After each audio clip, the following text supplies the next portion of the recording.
नमस्कार स्टूडेंट। आज हम qualification pack retail sales associate और टीम लीडर के अंडर एक बहुत ही important national occupational standards to help keep the store secure करने जा रहे हैं। अगर आपको मेरी ये वीडियो पसंद आए तो प्लीज़ मेरे चैनल AKM मैनेजमेंट क्लासेस को लाइक शेयर और सब्सक्राइब करें। स्टार्ट करते हैं परफॉर्मेंस क्राइटेरिया से। इसमें डिफरेंट परफॉर्मेंस क्राइटेरिया हैं। PC1 है take prompt and suitable action to reduce security risk as far as possible where it is with in the limits of his her responsibility and authority to do so. PC2 है following company policy and legal requirements when dealing with the security risk. PC3 है recognize when security risks are beyond his her authority and responsibility to sort out and report these risks promptly to right person. PC4 है use approved procedure and techniques for protecting personal safety when security risk arises. Follow company policies. Follow company policies and procedures for maintaining security while working. PC6 है follow company policies and procedure for making sure that security will be maintained when he or she goes on break and when she finishes work. Start करते हैं performance criteria 1 से। Take prompt and suitable action to reduce security risk as far as possible where it is with in the limit of his her responsibility and authority to do so. कैसे हमने action लेना है जब हम security risk से cross करते हैं और कैसे हमने अपनी जो है इस सिक्योरिटी रिस्क जो राइज हुआ है इसको रिड्यूस करना है। बेसिकली जो रिटेल बिजनेस जितने भी हैं वो ससेप्टिबल टू क्राइम हैं, क्राइम से ससेप्टिबल हैं। रियल इशू ये हैं कि इसकी वजह से बिजनेस में लॉस होता है। जो मेजर लॉस है सिक्योरिटी रिस्क की वजह से उसको हम टर्म देते हैं श्रिंकेज। अब ये श्रिंकेज क्या होती है? जैसे एक बॉल श्रिंक करता है तो उसमें साइज़ में चेंजेस आ जाती हैं, उसी तरह से यहाँ पे क्या होगा, प्रोडक्ट में चेंजेस आ जाएंगी, प्रोडक्ट्स में यानी कि कम हो जाएंगे, है ना, प्रोडक्ट ख़राब हो जाएंगे, तो उसी को हम श्रिंकेज बोल देते हैं। श्रिंकेज स्टार्ट करते हैं कि श्रिंकेज होती क्या है। ये वर्ड जो है सिर्फ रिटेल इन्वायरमेंट में यूज़ किया जाता है मेनली। इसका मतलब है unwanted reduction in the value of retailer stock. ठीक है, जो अनचाही सी रिडक्शन हो जाती, कमी आ जाती है रिटेलर के स्टॉक में, उसे हम श्रिंकेज कहते हैं। ये 2 तरह की हो सकती है, नॉन लॉसेस और अननोन लॉसेस। नॉन लॉसेस जिनको हम जानते हैं और अननोन जिनका हमें पता नहीं होता है। Known losses that has been identified, known जो हैं उनको आइडेंटिफाई किया जा सकता है, रिकॉर्डेड होते हैं और प्रोसेस्ड होते हैं, तो उनको आइडेंटिफाई किया जा सकता है कि नॉन लॉसेस में जो हमारी इन्वेंट्री की श्रिंकेज हो रही है वो किस वजह से हो रही है। अननोन लॉसेस का हमें पता नहीं है, उसे आइडेंटिफाई करने की हम कोशिश कर सकते हैं, बट समटाइम वो आइडेंटिफाई नहीं हो पाते हैं। नॉन लॉसेस की कैटेगरी में है ना, कोई चोरी की प्रोसेस है, नॉन थेफ्ट प्रोसेस हो सकती है, या आउट ऑफ डेट या डैमेज्ड स्टॉक है हमारे पास, या कॉस्ट ऑफ सेल्स एडजस्टमेंट, मतलब आपकी बुक्स में जो है रिकॉर्ड कीपिंग में जो है वो गड़बड़ी हो गई है ना, या फिर कोई डोनेशन दी है तो उसका रिकॉर्ड नहीं है हमारे पास, इस वजह से हो सकती हैं। नॉन लॉसेस में वो चीज़ें होती हैं, है ना, जिसमें हम फिज़िकल स्टॉक जो है काउंट करते हैं या बुक स्टॉक की रिकंसोलिएशन देखते हैं, तो उसमें डिफरेंस नज़र आ जाता है, किस वजह से है इसका पता लगाना थोड़ा मुश्किल हो जाता है। हमें इन चीज़ों को रोकने के लिए कुछ अटेंशंस तो देनी ही पड़ेंगी, जैसे कॉज ऑफ प्रॉब्लम, प्रॉब्लम का क्या कारण है, इस तरह की identify action to attack it, है ना, हमें एक्शन ढूंढने पड़ेंगे कि इन प्रॉब्लम से कैसे निदान पाया जा सकता है, और टीम को भी, पूरी टीम को, रिटेल टीम को मोटिवेट करना पड़ेगा कि आपने क्या एक्शंस लेने हैं।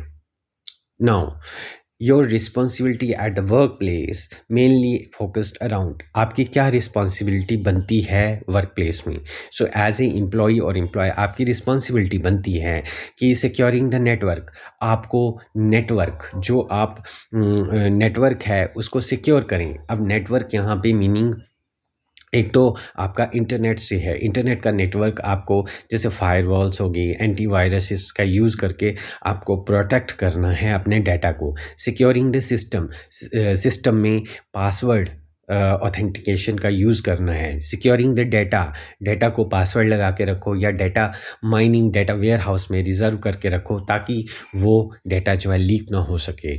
सो इस तरह से कस्टमर का डाटा हो सकता है, आपका अपना सेल्स का डाटा हो सकता है, किसी भी तरह का डाटा है उसको सिक्योर करके रखो, है ना? उसको ऑथराइज़ ना करो किसी और पर्सन को, जो आपका इंडिविजुअल यूज़र आईडी और पासवर्ड है उसे किसी को ना बताया जाए, यही बेटर होगा। जैसे कि आजकल हमने देखा भी है, अगर हम थोड़ी-सी लापरवाही करते हैं तो आपका जो सिस्टम है वो सिक्योर्ड नहीं रहता है और आपके बैंक अकाउंट से आए दिन कोई न कोई खबर सुनने को मिलती है। तो ये यहाँ पर भी वर्क प्लेस पे भी इसी तरह की सिक्योरिटी की बात कर रहा है कि आप थोड़ा-सा इस मामले में चौकसी बरतें।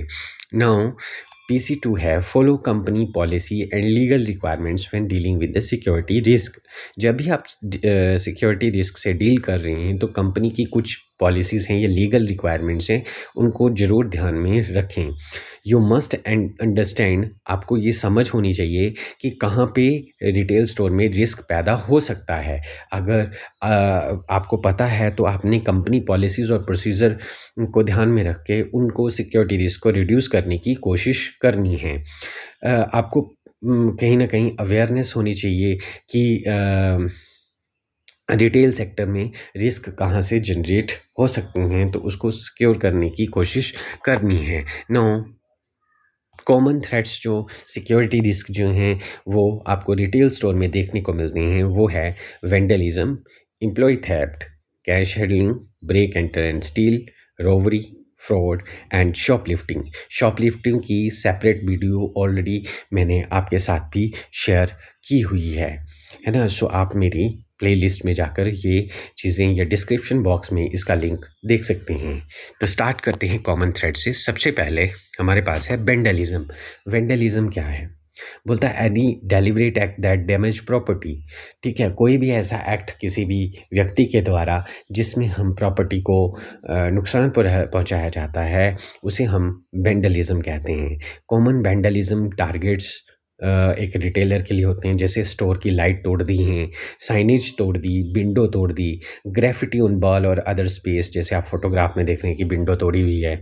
ग्रेफिटी होती है न टेढ़ी-मेढ़ी मतलब कलाकारी वाली राइटिंग, जैसे आप देख रहे हैं, है ना? कि किस तरह से एक शॉप के शटर पे की गई है, तो इसको हम ग्रेफिटी बोलते हैं।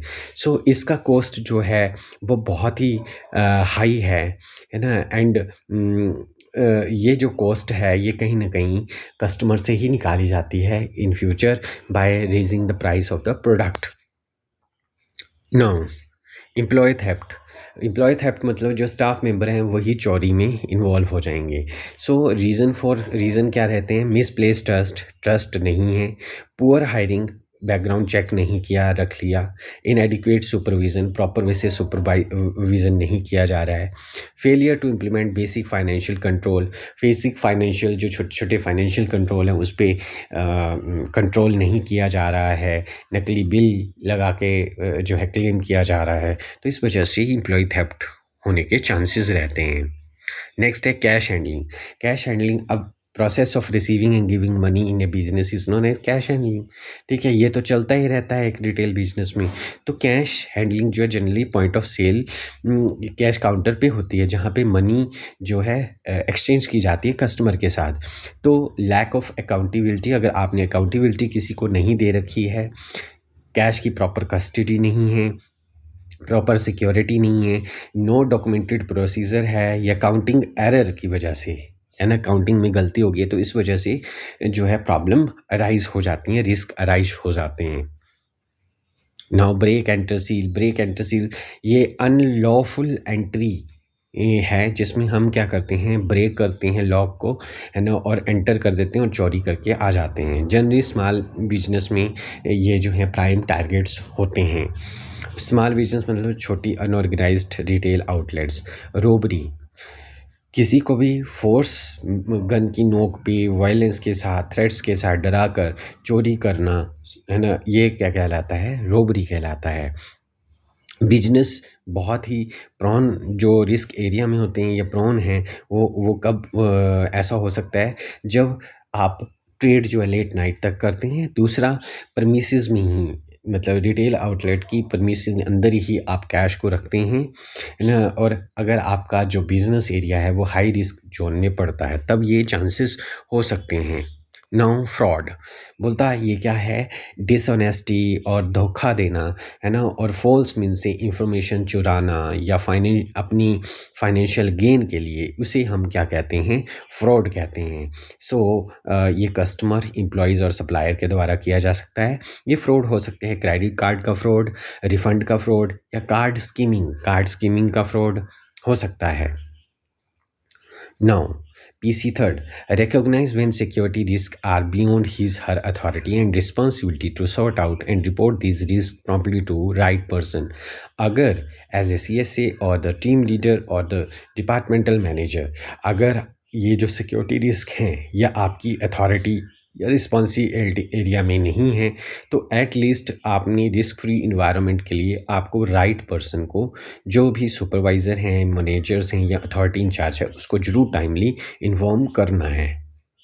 PC4, use approved procedures and technique for protecting personal safety when security risk arises. जब भी कभी सिक्योरिटी रिस्क अराइज होते हैं तो कहीं ना कहीं हमने आपने प्रॉपर वे से प्रोसीजर्स और टेक्निक जो कि एज पर कंपनी गाइडलाइंस या लॉ के अकॉर्डिंग है उनको फॉलो करना है। So some common guidelines for security, जैसे जब भी कोई पर्सन जॉब में एंटर करता है तो उसको ट्रेनिंग दी जाए, उसको सिखाया जाए कि क्या हैज़र्ड्स और रिस्क जो हैं जॉब में पैदा हो सकते हैं।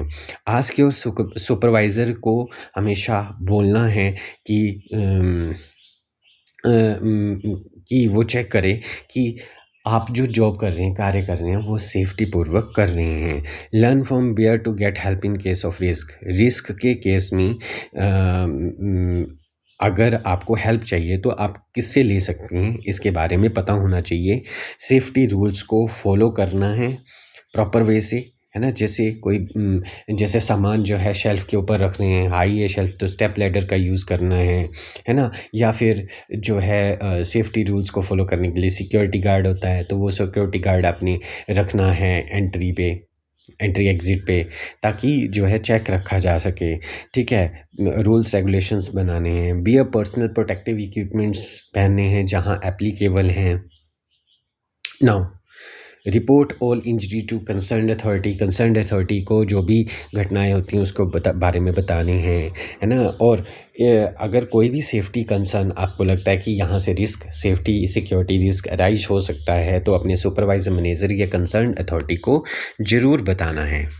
Now follow company policies and procedure for maintaining security while working. Company की पॉलिसीज़ और प्रोसीजर को फॉलो करना है जब भी सिक्योरिटी के इश्यूज अराइज होते हैं या अराइज होने के चांसेस हों। सो सबसे पहले वेंडलिज्म हमने बात की थी कि क्या होता है कि डेलिब्रेट एक्शन है जिसमें प्रॉपर्टी को नुकसान पहुंचाया जाता है। सो अगर आपका स्टोर जो है ट्रैफिक मतलब जहाँ भीड़ भाड़ वाले इलाके में है, तो वहाँ पे लोकेटेड है, तो इंश्योर करना है कि प्रॉपर वे से लाइटनिंग सिस्टम हो, ठीक है। टफन ग्लास का विंडो का यूज़ करना है, ओपन स्टाइल ग्रिल का यूज़ करना है ताकि ग्रेफिटी ना हो सके। तो आप इस तरह का सिक्योरिटी रिस्क को होने से बचा सकते हैं। Reduce opportunity for vandals to assess the property by any suitable. और इसके अलावा भी आपको अगर लगता है कि कोई अदर तरीका भी है, कोई अदर मीन्स भी है, तो आप जो है सिक्योरिटी रिस्क से, वेंडलिज्म से अपने स्टोर को बचा सकते हैं। मैनेजिंग एम्प्लॉय थेफ्ट को से बचाने के लिए एम्प्लॉयज़ को अपनी पॉलिसीज़ और प्रोसीजर जो कि थेफ्ट से रिलेटेड हैं उसके बारे में बताएं। अगर आपको लगता है कि कोई जो एम्प्लॉई है वो सस्पेक्टेड है ये काम के लिए, है ना, तो आप क्या कर सकते हैं, पेटी कैश को रिड्यूस कर ले, या फिर पर्सनल बिलोंगिंग्स के लिए ही, जो कि जनरली होता भी है कि आपको लॉकर दिया जाता है या एरिया दिया जा सकता है जहाँ पे आप पर्सनल बिलोंगिंग्स जो हैं रख सकते हैं। आपको शॉप फ्लोर में एंट्री नहीं दी जाती है। अगर आप साथ में लेकर जाना चाहते हैं, है ना? सो पर्सन बेटर यही है कि पर्सनल बिलॉन्गिंग्स और आइटम्स जो हैं, उनको एक कोने में ही रखवा लिया जाए जब आप शॉप फ्लोर में एंटर करते हैं। Inform and educate your coworkers को इन्फॉर्म करो और एजुकेट करो इसके बारे में, और अगर ज़रूरत पड़े तो arrange A lecture on the topic. इस टॉपिक पे एक लेक्चर भी डिलीवर करो। कैश हैंडलिंग के टाइम पे, है ना? जब भी आप कैश हैंडलिंग कर रहे हो तो जो काउंट करना है कैश, वो कस्टमर से हटके करना है ना? या जो क्रॉस कर रही हैं सिक्योर्ड रूम में, ये काउंटिंग होनी चाहिए। जहाँ तक पॉसिबल हो तो कैश काउंटर जब आप छोड़ रही हों तो उसको ओपन करके छोड़ना है, जब और उसमें से कैश निकाल के ले जाना है तो ओपन रखना है उस बॉक्स को, ताकि उसमें क्या है, कुछ भी ना हो, और जो भी कस्टमर या कोई भी चोरी करना चाह रहा है तो वो सीसीटीवी फुटेज के गिफ्ट में आ जाए। सो जब आप क्लोज़ करके जा रहे हो स्टोर, तो हमेशा कैश काउंटर को ओपन करके रख के जाना है, और उस कैश में जो भी कैश होगा, जो भी ज़रूरी डॉक्यूमेंट्स हैं, वो सारे डिपॉज़िट करके जाने हैं। जब भी आप कैश डिपॉज़िट करने जा रहे हो तो रिमेंबर, है ना, कि कस्टमर और स्टाफ जो हैं वो उस रूम में ना आए जिस रूम में कैश की काउंटिंग हो रही है। ओनली ऑथराइज्ड पर्सन ही वहाँ जा सकें। देन डेली 2 टाइम जो हैं वो कैश बैंक में डिपॉज़िट होना चाहिए, होना चाहिए। सो जब जब बिज़ीएस्ट स्टोर है, सो वहाँ पे अगर कैश बहुत ज़्यादा डिपॉज़िट हो रहा है तो हमेशा ये याद रखें कि मल्टीपल टाइम कैश डिपॉज़िट होना चाहिए। नाउ रिड्यूसिंग लॉसेस फ्रॉम रोवरी से लॉसेस को कैसे बचाया जा सकता है? सो जब भी सस्पिशियस एक्टिविटी हो तो सभी को अलर्ट किया जाए, रेगुलरली कैश को स्टोर से क्लियर किया जाए, प्रॉपर वे से लाइटनिंग हो स्टोर की, है ना? डेड लॉक इंस्टॉल करो या कोडेड लॉक या अलार्म सिस्टम स्टोर में इंस्टॉल करो। और इसके अलावा avoid contacting with the staff while installing security system. जब भी आप सिक्योरिटी सिस्टम इंस्टॉल कर रहे हैं स्टोर में, तो स्टाफ नहीं होना चाहिए। इन इवेंट ऑफ अगर इवेंट रॉबरी का हो जाता है तो उस केस में पुलिस को ज़रूर इन्फॉर्म करना है।